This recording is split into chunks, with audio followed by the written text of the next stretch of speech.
সন্তানকে যখন মা বাবা ঘর থেকে তাড়ায় দেন সন্তানের অন্যায়ের কারণে, সন্তান দরজা ধাক্কায় আর বলে মা দরজাটা খুলে দাও, আর অন্যায় করবো না।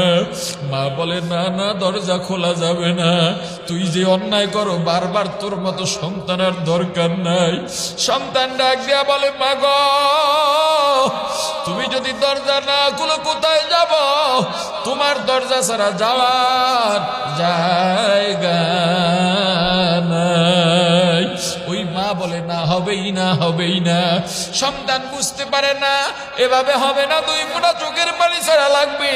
একটু মনটা নরম করে মায়া লাগায়া যদি আমার মাকে ডাক দি, আমি জানি আমার মা আমার চোখের পানি সহ্য করতে পারবে না। এই চিন্তা করে সন্তান মায়ের দরজার সামনে দাঁড়াইয়া দরজার মধ্যে ছোট্ট ছোট্ট করে নক করে আর চোখের পানি চাইরা বড় করুণ সুরে ডাকে, ও মা, মাগো দরজাটা খোলো, ও মা, মাগো দরজাটা খোলো। যদি দরজাটা না খুলো আমি কোথায় যাব বলো? ও মা, তুমি ছাড়া আমার আর কেউ নাই। সন্ধ্যা ঘনিয়ে আসতেছে, হিংস্র প্রাণী বের হবে।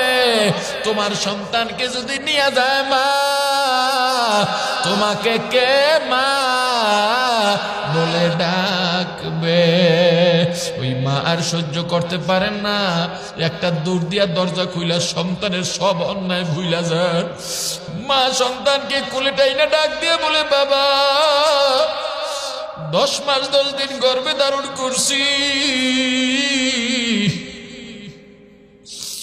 ওরে বাবা, তুই যখন ছোট্ট ছিল কান্না ছাড়া কোনো ভাষা নাই। গভীর রাত, শীতের রাত প্রসাব পায়খানা করে বিছানা নষ্ট করে দিছ, বিছানা নষ্ট করে ঠান্ডা লাগছে, চিৎকার দিছ, সবার ঘুম ভেঙে গেছে। তোর দাদা দাদি, তোর বাবা, তোর ভাই বোন, তোর চাচা ফুফু সবার ঘুম ভেঙে গেছে, সবাই বিরক্ত হয়ে গেছে। বিশ্বাস কর আমি বিরক্ত হই নাই, বরং আমি তোকে ধুয়াইয়া মুছাইয়া,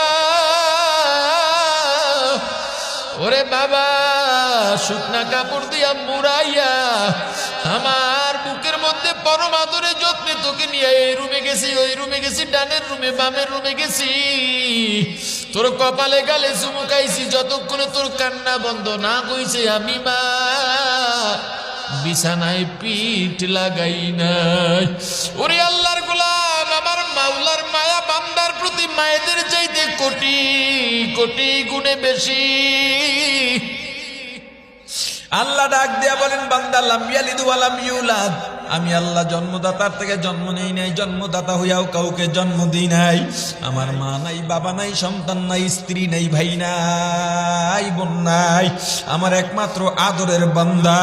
ওরে বান্দা, যত গুনাহ করো, যত গুনাহ করো, যত গুনাহ করো, মরণের ভয় অন্তরের মধ্যে যদি থাকে, খাস তওবা কর। আমি আল্লাহর কাছে যদি বলার মতো বলতে পারো, আমি আল্লাহ ক্ষমা না করে পারব না। আল্লাহ আমাদের মাফ করেন, বলেন আমিন। ওই মরণটাই কিন্তু শেষ নয়, আবার তোমাদের জীবিত করা হবে, জীবিত করে ছেড়ে দেওয়া হবে না। সুম্মা ইলাইহি তুরজাউন, যেই আল্লাহর কাছ থেকে এসেছিলাম ওই আল্লাহর কাছে ফিরে যেতে হবে। দুনিয়ার সম্মান, দুনিয়ার ক্ষমতা, দুনিয়ার টাকা পয়সা কিভাবে কামাই করছো, কোথায় ব্যয় করছো, যৌবন কোথায় ব্যয় করছো, এই হিসাব না দিয়া আল্লাহর কাঠগড়ার থেকে এক কদমও নড়া যাবে না।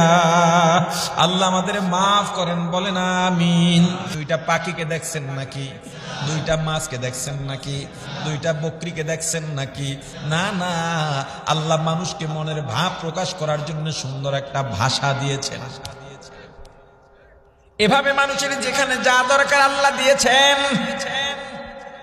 ও মুসলমান ইমানদার, তোমার যেখানে নাক দরকার আল্লাহ সেখানেই নাক দিয়েছেন, যেখানে কান দরকার, যেখানে মুখ দরকার, যেখানে চোখ দরকার, যেখানে হাত দরকার, যেখানে পা দরকার, আল্লাহ সুন্দরভাবে তোমাকে সৃষ্টি করেছেন, তৈরি করেছেন। মুসলমান ইমানদার, আল্লাহ মানুষকে পরিপূর্ণ একটা জীবন দান করার পরেও আল্লাহ পরের আয়াতের মধ্যে বলেন, সুম্মা রাদাদনাহু আসফালা সাফিলিন।